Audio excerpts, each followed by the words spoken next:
Mármol. En aquel tiempo, la experiencia que teníamos con la muerte era muy limitada. A veces se moría el abuelo o la abuela de alguien, como una ficha de dominó que cae cuando le toca al fin su turno. Pero casi todos teníamos todavía 2 o 3 abuelos vivos como mínimo. Algunos abuelos, y sobre todo algunas abuelas, se tiraban por el balcón. Esto pasaba entonces con cierta frecuencia.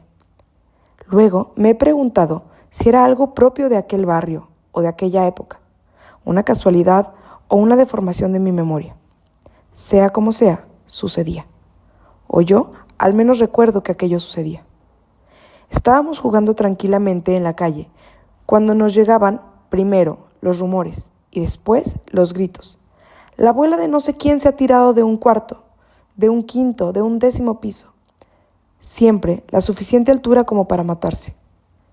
Los bloques, edificios de BPO de ladrillo visto, eran altos y tenían estrechos balcones atestados de trastos, utensilios de limpieza, jaulos de pájaros sin pájaros, jardineras de plástico sin plantas, hasta colchones viejos y sucios. Se veían.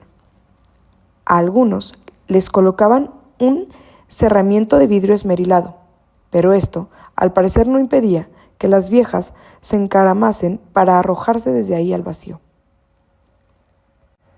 Era como una plaga. 5 o 6 se tiraron en un intervalo de un par de años. Una vez incluso pudimos ver, de lejos, el cuerpo estrellado en la acera, liviano como un trapo, tras el cerco policial y los vecinos que lo rodeaban. Nada nos impedía a nosotros acercarnos más, salvo quizás el miedo y el asco. Nada nos impedía tampoco fabular, con retorcimiento, con la posibilidad de un asesinato. Lo mismo alguien le empujó, decía uno. Lo hicieron para conseguir la herencia, añadía otro, repitiendo argumentos de telefilme. Nosotros, niños de aquel barrio, donde las abuelas, por supuesto, no tenían ni habían tenido nunca herencia alguna. Los abuelos morían, pero para nosotros la vida no tenía ningún límite. ¿Qué idea puede tener un niño al fin y al cabo de la muerte? O más bien, ¿qué idea puede tener un niño al fin y al cabo de la muerte en un país sin guerras ni conflictos, en una ciudad media de un país moderadamente en desarrollo, en un barrio normal como tantos otros barrios indistinguibles e intercambiables, en el extenso extrarradio de trabajadores, de calles rectilíneas y plazoletas en las que aburrirse por las tardes? La pelota, el elástico, los coqueteos y las infamias. Con aquellos altos bloques de ladrillo visto y las abuelas viudas que eran acogidas por sus familias, o tal vez arrinconadas, y que tanto en tanto, concienzuda y metódicamente, se morían de viejas, o quizá, cansadas de esperar, se arrojaban ellas mismas por la ventana. Nuestras preocupaciones eran otras. Eran, por ejemplo, conseguir la estampa más codiciada para completar un álbum, no porque una tuviera un álbum que completar, sino solo para darse importancia ante el resto, o evitar que se rieran de ti por llevar al colegio zapatos de niña buena en vez de zapatillas de deporte.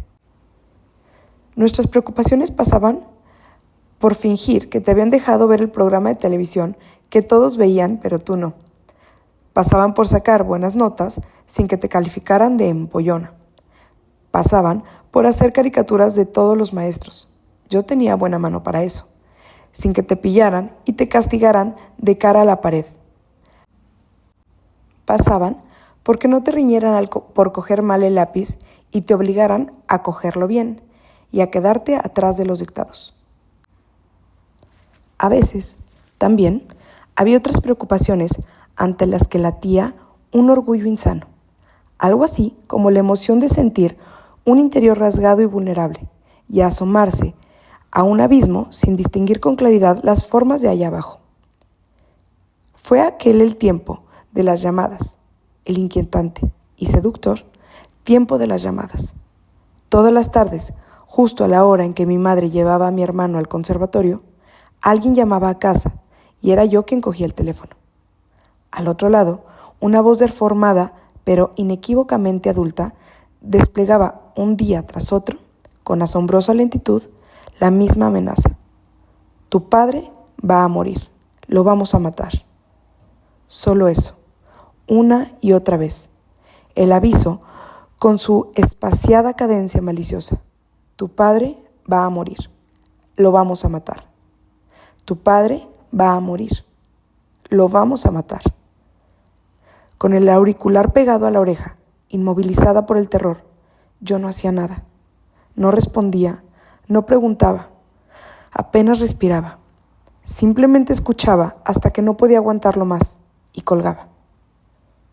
Mi madre se iba cada tarde de lunes a viernes y yo sentada a esperar la llamada del teléfono, que no fallaba nunca y que debía estar perfectamente planificada porque nunca llegaba los fines de semana. Me moría de miedo. Llegué a pensar que de verdad matarían a mi padre, pero jamás me atreví a contarle a nadie. En parte, había dentro de mí una extraña superstición que me frenaba. Si hablaba sobre ello, pensaba, terminaría pasando. Pero también estaba el deseo de atesorar el pánico para mí sola. El sufrimiento puro, inmenso, rodeándome en mitad de la noche, sin compartirlo con nadie, en exclusiva. Durante el día, en la escuela, seguía escuchando aquella voz en mi cabeza. Pensaba en ello con escalofríos. Tu padre va a morir, lo vamos a matar. Cuando en mi pupitre se estampó un cuadernillo rubio, con un estallido que sonó mucho más fuerte y más violento de lo que uno piensa que puede sonar el papel chocando contra la madera. ¿Es que no sabes escribir como Dios manda? Fíjate bien en esto. Era otra vez el maestro de ciencias, obsesionado con mi manera de coger el lápiz. Parece que tuvieras un muñón, me decía. Se te van a hacer callos en los dedos. Así solo te sale mala letra. Vas a escribir bien, cueste lo que te cueste. Vas a escribir bien, cueste lo que te cueste. Repetía y me mostraba el reverso del cuadernillo con sus dos dibujitos de las manos. Está bien claro, ¿no? Una cogiendo el lápiz bien, la otra cogiendo el lápiz mal. El secreto para una escritura armoniosa y delicada es tomar bien la pluma, sin apretarla, y escribir siempre despacio, no como yo, bruta cabezota, terca como una mula, te empeñas en hacerlo mal queriendo. Yo tragaba saliva, contenía las lágrimas y trataba de colocar los dedos como había que hacerlo, o como Dios, al parecer, mandaba hacerlo.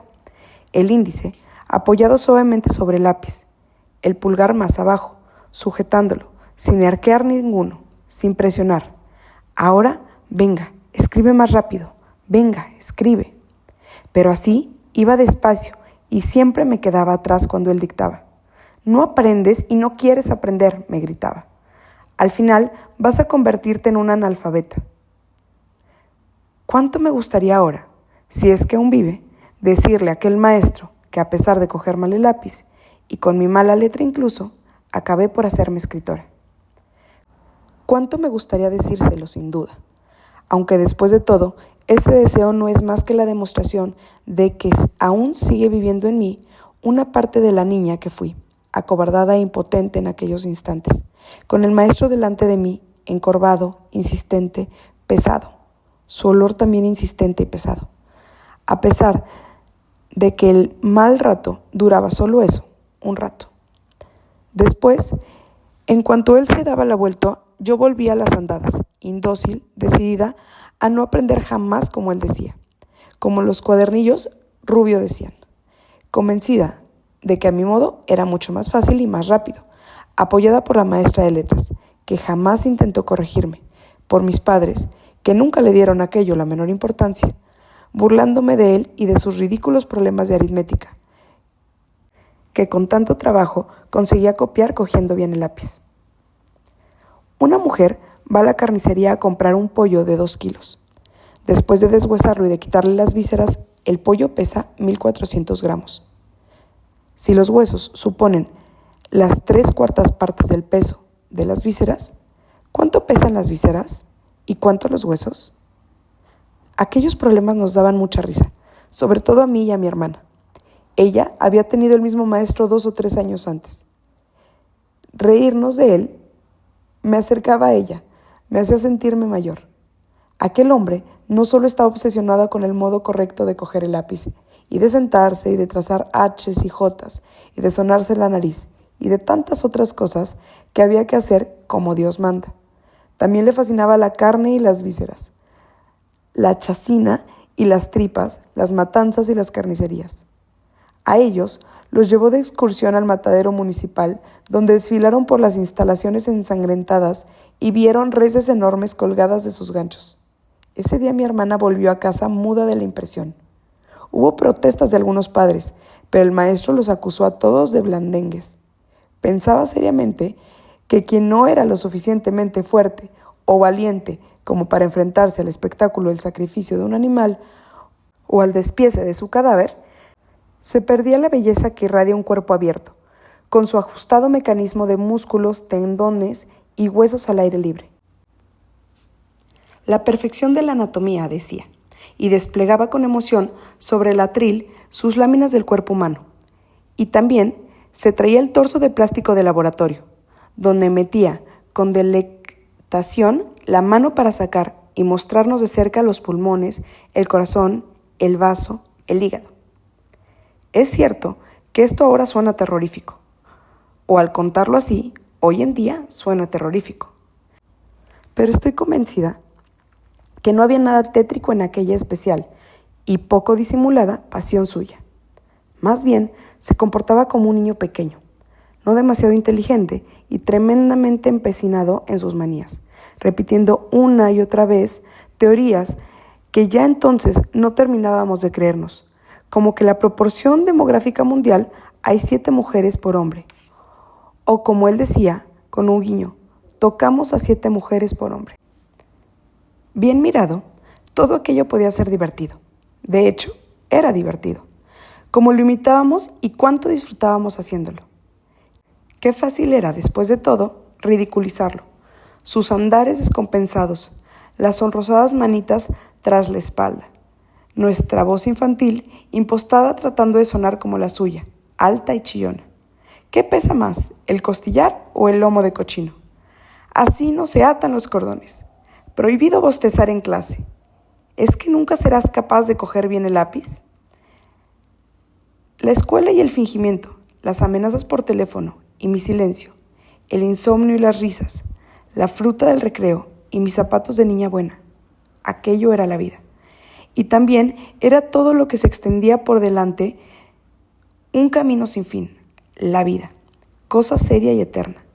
Un recorrido por el que llegaría, tarde o temprano, a la edad de mi hermana y a tener amigos como los que tenía mi hermana. Chicos que a mí ya me parecían casi hombres, y que se gustaban y se imponían respeto a la vez entre ellos. En especial el pelirrojo, siempre sonriente, siempre gastando bromas, sus pecas por todos lados, en la cara, en los brazos, hasta en las piernas. Espigado y gracioso. Un plato de lentejas le decían. Un delicioso plato de lentejas con zanahoria, pensaba yo. Y le escribía, a él, como a tantos otros, cartas de amor arrebatadas que luego destruía, porque el placer estaba solo en el hecho de escribirlas, en la libre salida de la mala letra de mi lápiz cogido libremente.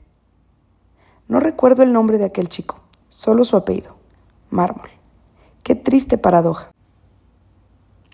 Tampoco recuerdo bien qué pasó, ni qué explicaciones se dieron para aquello, si es que se dio alguna, si es que se encontró alguna. Sin nosotros saberlo, el espanto anidaba ahí mismo, justo en la alteración de la rutina. Que las abuelas se tirasen por los balcones no nos impactaba. Pero, ¿por qué tuvo que hacerlo el niño Mármol? ¿Por qué el que ahora veo como niño Mármol? Con sus recién cumplidos 14 años, sus risas, sus gestos, esa mirada ausente y el brillo rojizo de su pelo, distinto por completo al resto. La noticia recorrió los pasillos de la escuela una mañana. Nos la dijimos en susurros, pero a la vez gritando, si es que esto es posible. Y fue posible. Tardamos en volver a nuestros sitios, en coger asiento, cada uno en su pupitre, aturdidos, inquietos y asustados. ¿Qué había pasado? ¿Qué nos pasaba a la vez a nosotros después de aquella muerte? El maestro de ciencias entró apesadumbrado. No dijo nada. Sabía que sabíamos. Aquel día no dictó problemas, ni sacó a nadie a la pizarra. Simplemente nos obligó a estar en silencio toda la hora. Una hora completa, en memoria del chico al que jamás volveríamos a ver. Tenía la cara blanca y los labios contraídos en una mueca de dolor. Se rascaba los antebrazos con nerviosismo. Nos fulminaba con la mirada si hacíamos un ruido o nos movíamos. El maestro de ciencias, pude ver, no era después de todo un mal tipo. La de letras llegó algo más tarde, con los ojos enrojecidos, las manos temblorosas. Nos miró sin vernos, sonrió débilmente. No sé qué decir, admitió, y después rompió a llorar. Algunos lloramos con ella. Hubo algo dulce en aquel llanto colectivo. Luego, al final de la mañana, apareció la maestra de religión, una mujer canosa, alta y adusta, de la que solo recuerdo vagamente sus pies, grandes y anchos, que no nos conocía demasiado porque solo venía a nuestro colegio un día por semana. Entró, cerró la puerta, nos ordenó que sacáramos los libros, que los abriéramos por la página 96, y trató de empezar su lección de manera normal, como si no hubiese una grieta atravesando el aula, como si no hubiese riesgos de que cayese ahí otro de nosotros. ¿Nadie le había contado lo sucedido? No podíamos creerlo. Maestra, dijo uno, ¿usted no sabe que el mármol se ha suicidado? Suicidado. Jamás habríamos usado esa palabra.